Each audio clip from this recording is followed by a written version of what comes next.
첫 번째 경기 트벤테 대 시타르트 분석 시작해보겠습니다. 홈팀 트벤테의 포메이션은 4-2-3-1이며 볼프스빈켈은 최전방에서 연계와 마무리를 동시에 노리지만 상대 밀집 수비를 뚫기에는 제한적인 움직임을 보인다.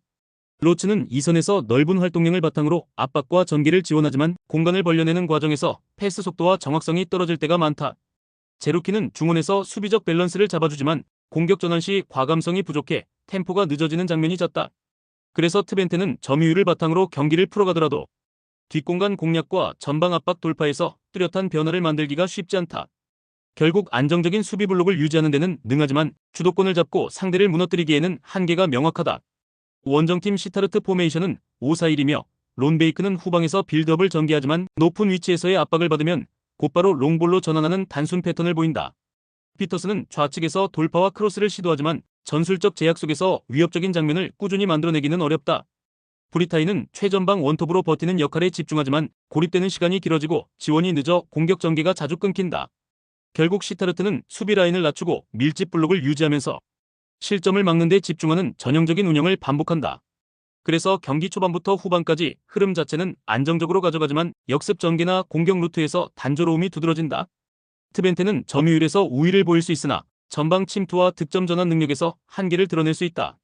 시타르트는 두 줄 수비를 앞세워 안정적인 운영을 이어가겠지만 역습 루트가 단조롭고 파괴력이 떨어진다. 결국 이번 경기는 공방보다 견제가 중심이 되는 흐름 속에서 무승부로 귀결될 가능성이 가장 높다. 두 번째 경기 바이에른 뮌헨 대 브레멘 분석 시작해보겠습니다. 홈팀 바이에른 뮌헨 포메이션은 4-2-3-1이며 케인이 최전방에서 확실한 마무리 옵션으로 자리 잡고 있다. 그는 제공권 싸움뿐 아니라 박스 안에서의 위치 선정과 마무리에서 독보적인 결정력을 과시하고 있다. 올리세는 2선에서 드리블 돌파와 방향 전환 패스로 상대 수비 라인을 흔드는 역할을 맡으며 전방 침투와의 연계가 날카롭다. 고레츠카는 중원에서 압박과 수비 커버는 물론 전방으로의 볼 운반까지 책임지면 팀 전체 전환 속도를 끌어올린다. 바이에른은 넓은 폭을 활용한 점유율 기반 전술로 상대를 압박하며 라인을 끌어올린 상태에서 지속적으로 브레멘 진영을 몰아칠 가능성이 높다. 원정팀 브레멘 포메이션은 4-2-3-1이며 그릴은 후방 빌드업 과정에서 안정적인 볼 처리를 시도하지만 압박 강도가 올라가면 쉽게 흔들린다. 은진만은 활동량과 전진 패스로 활로를 열려하지만 전방으로 연결되는 패스가 날카롭지 못해 효율성이 떨어진다. 슈미트는 2선에서 순간적인 침투와 슈팅을 노리지만 결정력과 파괴력에서 상위권 팀 수비진을 상대로는 위력이 약하다. 브레멘은 전개 속도가 늦고 강한 압박을 받으면 뒷공간과 빌드업 모두 흔들리며 수비 집중력도 금세 무너진다. 특히 바이에른과 같은 강팀 원정에서는 멘탈적으로 버티지 못하고 초반부터 주도권을 내주는 경우가 잦다. 바이에른 뮌헨은 전방과 중원을 아우르는 압도적인 전력 차이로 경기 주도권을 확실히 가져올 것이다. 브레멘은 원정에서 멘탈적인 불안이 반복되고 압박에 흔들리는 빌드업 한계가 명확하다. 이번 맞대결은 전력 격차와 멘탈 차이를 동시에 드러내며 바이에른이 승리를 챙길 가능성이 매우 높다. 세 번째 경기 스트라스부르 대 마르세유 분석 시작해보겠습니다. 홈팀 스트라스부르 포메이션은 3-4-3이며 중앙을 두텁게 쌓아 점유율을 유지하려 하지만 전환 속도와 측면 커버가 불안정하다. 파니첼리는 후방에서 빌드업을 조율하며 볼을 지배하지만 강한 압박을 받으면 템포가 급격히 느려지고 전개가 끊기곤 한다. 파이스는 라인을 끌어올리며 전진 패스를 시도하지만 뒷공간 관리가 미흡해 빠른 침투에 자주 흔들린다. 엘 무라베는 전방에서 활발한 움직임으로 공간을 만들지만 결정력과 세밀한 연계에서 아쉬움이 드러난다. 특히 3백의 간격이 벌어질 때 측면 돌파를 허용하며 역습 전환 시 라인이 급격히 무너지는 패턴이 반복되고 있다. 게다가 후반으로 갈수록 체력이 소모되면서 수비 집중력이 떨어지고 세컨드 볼 경합에서도 취약함을 보이는 것이 가장 큰 약점이다. 원정팀 마르세유 포메이션은 3-4-3이며 빠른 템포와 다이내믹한 전방 움직임이 돋보인다. 그린우드는 측면에서 폭발적인 드리블 돌파와 컷백을 통해 상대 라인을 흔들어내며 1대1 돌파 시 공간 창출력이 탁월하다. 오바메양은 민첩한 뒷공간 침투와 순간 가속으로 수비 라인의 허점을 파고들어 결정적인 마무리를 책임진다. 이고르 파이샤오는 세트피스와 프리킥에서 정교한 킥을 자랑하며 페널티 박스 근처에서 직접 득점을 노릴 수 있는 강력한 무기다. 중원은 빠른 패스 템포를 유지해 전환을 가속화하며 측면 중앙을 잇는 유기적인 빌드업으로 상대 수비를 흔드는 데 능하다. 또한 박스 근처에서 창의적인 연계 플레이를 만들어내며 다양한 마무리 루트를 통해 상대를 예측 불가 상태로 몰아넣는다. 마르세유는 그린우드의 폭발적인 돌파와 오바메양의 결정력 그리고 파이샤오의 세트피스 위협으로 공격 루트를 다양하게 준비했다. 반면 스트라스부르는 3백 간격 유지와 전환 속도에서 불안정성을 드러내며 후반 체력 저하 시 실점 가능성이 급증한다. 이번 경기는 마르세유가 전술적 상성과 화력 우위, 세트피스 활용 능력으로 승리를 가져갈 가능성이 매우 높다. 네 번째 경기 웨스트브롬 대 레스터시티 분석 시작해보겠습니다. 홈팀 웨스트브로미치 포메이션은 4-2-3-1이며 최전방 스트라이커 헤게베는 상대 수비 라인의 포켓 공간을 집요하게 파고들며 위협을 만들어낸다.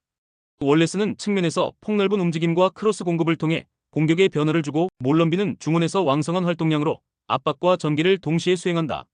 특히 헤게베가 하프 스페이스를 무너뜨리는 순간 이선에서의 연계가 빠르게 이어지며 득점 루트가 단순하지 않게 전개된다. 그래서 웨스트브로미치는 단순한 롱볼이나 크로스 의존이 아닌 세밀한 전개와 빠른 침투를 병행하면서 공격의 질을 높여간다. 또한 수비 전환 시에도 몰럼비가 적극적으로 커버에 나서며 라인 간격을 안정적으로 유지한다. 결국 홈에서의 전술 완성도와 공격 루트의 다양성으로 웨스트브로미치는 안정적인 승부를 이어갈 수 있는 구조를 갖췄다.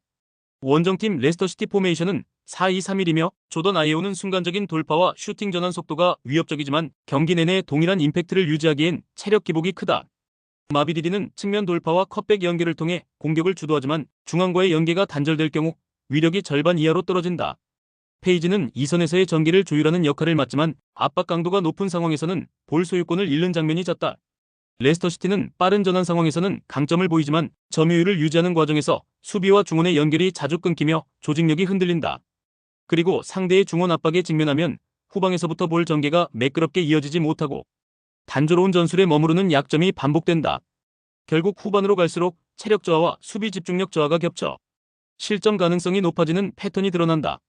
웨스트브로미치는 헤게베의 움직임을 중심으로 다양한 공격 루트를 완성해내고 월레스와 몰럼비의 조합으로 중원과 측면 모두에서 안정성을 확보한다. 반면 레스터시티는 공격 루트가 제한적이고 중원에서의 전개 불안이 후반까지 이어질 가능성이 크다. 이번 경기는 웨스트브로미치가 홈에서 전술적 우위와 체력 관리에 이점을 살려 안정적으로 승리를 가져올 수 있는 흐름이다. 다섯 번째 경기 지로나 대 에스파뇰 분석 시작해보겠습니다. 홈팀 지로나 포메이션은 4-2-3-1이며 시즌 초반부터 경기력 부진이 뚜렷하다. 포백 수비 조직은 잦은 위치 이탈과 커뮤니케이션 부재로 흔들리고 있고 수비형 미드필더들은 본연의 임무인 이선 보호와 커버링을 제대로 수행하지 못하고 있다.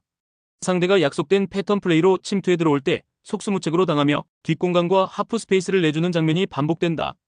스투아니는 제공권과 마무리 감각을 보유하지만 전방 지원이 부족해 고립되는 경향이 강하다. 아스프리아는 속도를 활용한 돌파를 시도하지만 팀 전체의 전개가 느려 위협적인 장면을 만들기 어렵다. 르마는 중원 연결고리 역할을 맡고 있으나 압박이 강해질 때 쉽게 볼을 빼앗기며 빌드업 안정성을 잃는다. 교체 자원 또한 경기 흐름을 바꿀 만큼의 임팩트가 부족해 후반부에도 반전의 여지가 크지 않다. 원정팀 에스파뇰 포메이션은 4-2-3-1이며 전술적 응집력과 교체 활용도가 돋보인다. 로베르토 페르난데스는 전방에서 버티면서 공을 지켜내며 후방 빌드업을 안정적으로 마무리해주는 능력이 뛰어나다. 하비 푸아도는 측면에서 왕성한 활동량과 드리블 돌파로 공간을 만들어내며 박스 근처에서 날카로운 마무리까지 가능하다. 페페 밀라는 중원에서 탈압박과 볼 배급이 뛰어나 템포를 조율하며 이선과 공격진을 유기적으로 연결한다. 특히 교체 자원의 질이 지로나보다 뛰어나 후반전에도 공격 전기를 이어가며 경기 흐름을 자신들에게 유리하게 가져올 수 있다. 수비진은 조직적으로 라인을 유지하며 상대 패턴 플레이를 효과적으로 차단할 수 있고 전환 상황에서도 집중력이 유지된다. 지로나는 수비와 중원의 조직력이 완전히 무너진 상태이며 전술적 대응 능력도 크게 떨어지고 있다. 반면 에스파뇰은 전방에서부터 안정적인 빌드업과 공격 전개를 이끌며 교체 자원까지 활용해 후반에도 흐름을 유지할 수 있다. 이번 경기는 에스파뇰이 전술적 완성도와 경기 운영 능력에서 앞서며 승리를 가져갈 가능성이 높다.